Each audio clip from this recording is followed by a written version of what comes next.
నిజ నిర్ధారణకు అంతిమ నిర్ణయం డిఎన్ఏ టెస్ట్. ఉన్నది ఉన్నట్లుగా వాస్తవాలను శోధించి వివరించేది మన డిఎన్ఏ టీవీ. మన రాష్ట్రం, మన ఛానల్. పెట్టుకు రాలేదన్న హెల్మెట్ ఈ రోజు రాత్రని మనం ఊహించంగా ఇప్పుడే కట్టమంటే అడగట్టేది చిన్న విజయవాడలో టూ వీలర్స్ మీద ప్రయాణించే వాహనదారులందరికీ కూడా ట్రాఫిక్ పోలీసు వారి విజ్ఞప్తి, పర్టికులర్గా అందరూ కూడా తప్పనిసరిగా హెల్మెట్ ధరించండి.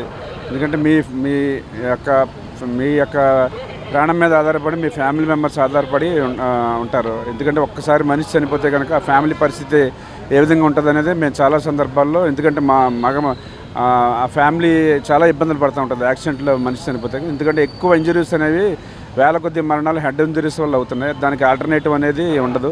కాబట్టి దయచేసి అందరూ కూడా పోలీసు వాళ్ళ గురించో లేదా కోర్టుల గురించో వేరే వాళ్ళ గురించి కాకుండా మీ సొంత ప్రాణం గురించి అట్లాగే మీ ఫ్యామిలీ గురించి ఆలోచించి తప్పనిసరిగా కూడా హెల్మెట్లు ధరించండి. హెల్మెట్లు ధరించకపోకుండా మీరు జర్నీ చేస్తే కనుక వెహికల్స్కి కఠినంగా వాటికి ఫైన్లు విధించబడతాయి.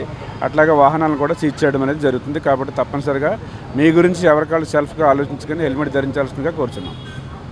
కొత్తగా మన మీ సేవలకు ఇచ్చారు. అట్లాగే మన మీ సేవలకి అన్నిటిలో కూడా కట్టుకోవాల్సిన ఆప్షన్ ఇచ్చారు. ఇది టెక్నికల్గా అప్పుడప్పుడు ఎర్ర వస్తుంది, కానీ మ్యాక్సిమం 99% అయిపోతుంది. కావున అట్లాగే ప్రజలందరూ కూడా ఎవరి వాహనాల మీద ఉన్న వాళ్ళ ఛానళ్ళను క్లియర్ చేసి పోలీసులకి సహకరించవలసిందిగా కూడా కోరుచున్నాం.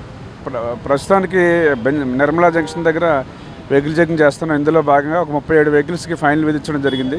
అట్లాగే వారితో కూడా ఫైన్లు కట్టించడం కూడా జరుగుతుంది. కాబట్టి హెల్మెట్ ఎవరు కూడా ధరించకుండా వాహనాల మీద ప్రయాణం చేయవద్దు. ప్రజలందరూ కూడా గమనించాలి. ప్రతి మనిషి కూడా సెల్ ఫోన్ ఉంటుంది. ఆ సెల్ ఫోన్లో ప్రతి మనిషికి కూడా ఏదో ఒక నెట్ ఉంటుంది. అందులో యూట్యూబ్ ఛానల్స్లో కానీ అట్లాగే వివిధ రకాల న్యూస్ ఛానల్స్లో కానీ అందరూ కూడా హెల్మెట్ పెట్టుకుని ధరించాలని చెప్పేసి అందరూ కోరుతున్నారు. కానీ మనం న్యూస్ ఛానల్స్లో కానీ వేరే యూట్యూబ్ ఛానల్స్లో మనకు అవసరం లేని విషయాలు చూస్తాం, కానీ ఇటువంటి అవసరమైన విషయాలు గమనించాం. అట్లాగే మేము కూడా మా యొక్క కాలేజీల్లో కానీ అట్లాగే ఆటో డ్రైవర్లతో కానీ లారీ డ్రైవర్లతో కానీ చాలా చోట్ల మేము అవేర్నెస్ కార్యక్రమాలు కూడా కల్పిస్తున్నాం. అవేర్నెస్ చేసిన తర్వాతే ఈ చలనాలు విధించడం అనేది జరుగుతుంది.